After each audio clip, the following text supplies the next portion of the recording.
Okay, so I'm on top of my RV roof. I've got a vent problem.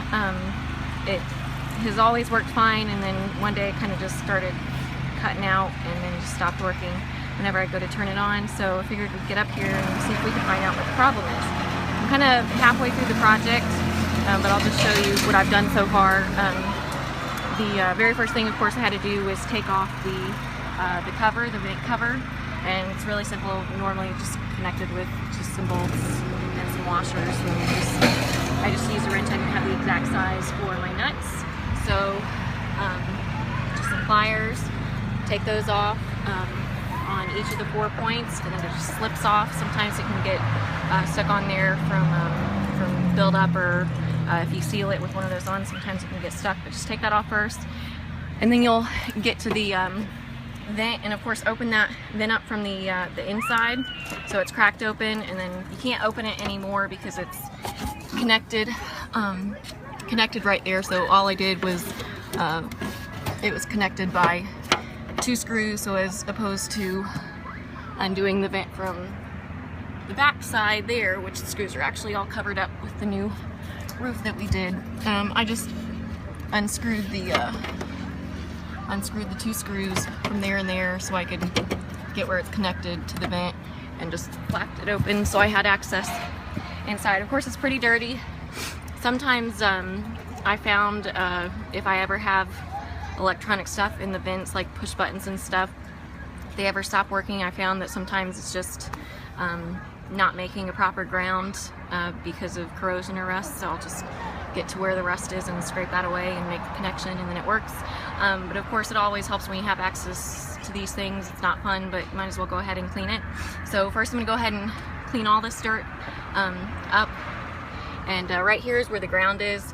And of course, the way that a lot of these vent fans are is they won't make a ground because of this little push button there until the vent is actually open. And so you can turn it on with the vent closed, and it won't come on until the vent's open, and then that pops up. So of course, if you got a sticky one of these and it's sticking down and not coming back up, that could be as simple as that. I went ahead, it actually had some rust, so I went ahead and just kind of moved it around because it's a little sticky, and try to get some of that rust off there. So I'll take care of that, see if that might be the problem. Clean all this dirt up, and then we'll go from there. Okay, so as you can see, I just used a spray bottle of water and just sprayed around this outside to clear away that dirt there, just all the kind of mold and mildew that's kind of built up. So I just used some rags.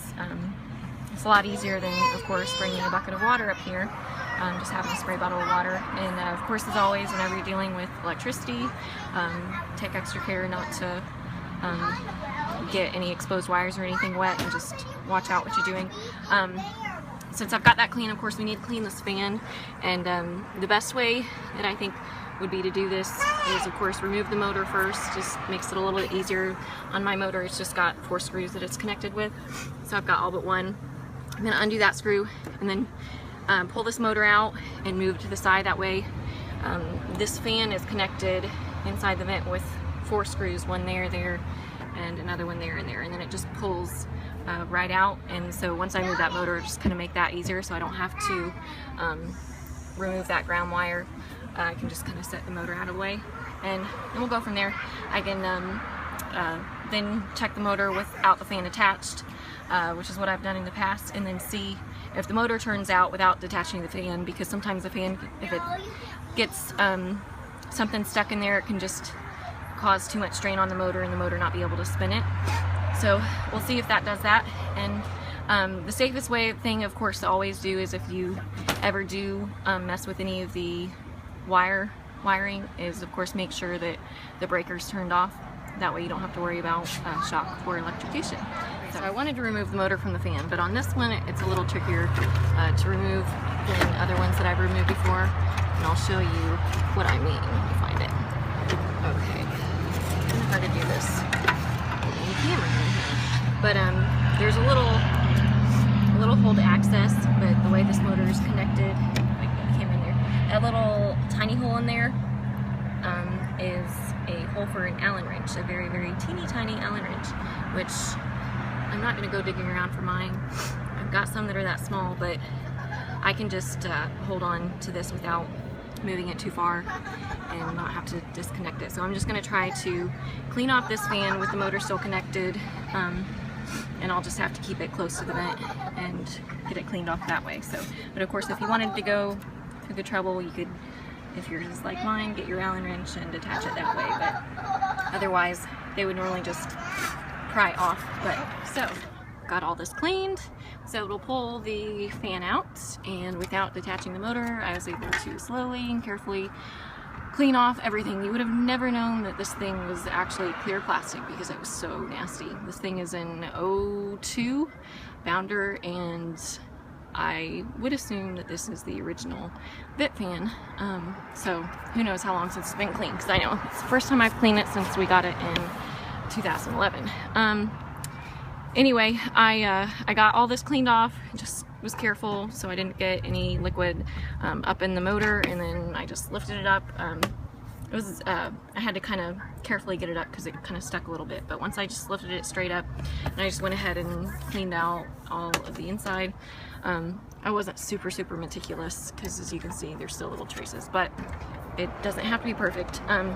So now I'm just going to reach inside here, since I've got the motor upside down, and it's connected, and I've kind of just, you know, messed with the ground thing, get the rust off that so it makes a good connection.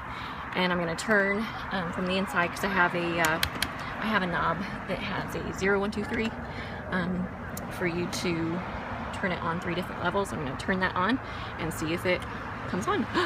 Look at there. Well, that did it. So all it was just, it was really dirty, had a bad connection, and needed cleaned up. So I'm going to put all this back together. And there's also, on mine, there's a little fuse in here. So of course, if it ever stops working, just check the fuse on mine. Let's see if I can show you. So one thing you want to check if your fan stops working, of course, is the little fuse. It's a little 4-amp fuse. So just make sure, you know, fuses, it's pretty easy to check them. If there's no break in the little wire that's inside, then it's good. You'll be able to see on a bad fuse where there's the little wire inside. It's kind of like the same thing as a light bulb, but it's actually even easier to look and tell if it's gotten burnt out and not connecting. So if it has a break in it, you'll know it's bad. Put that back in there. So pretty much I got it all put back together. I just have the vent cover to put on, which that's a no-brainer. Really should be. So as you can see, I just wanted to show you where those 2 screws are that connect to the vent cover there, so that way you can move the vent cover out of the way and have access. But of course, from beginning to end, looks much cleaner. Just took me 1.5 rags. That one's blue, but believe it or not, that was a brand new white rag. So that's how much dust and mildew was in there, which is just absolutely nasty. I just want to add, when you put these bolts back on, just make sure you don't tighten them too much, because as you can see, this was already like this, that somebody at one point had tightened these too tight and it cracked the vent. So just be careful not to tighten them too tight. You just want them just enough to just make sure it's just nice and secure. And that's it. So it's all back together, as you can see.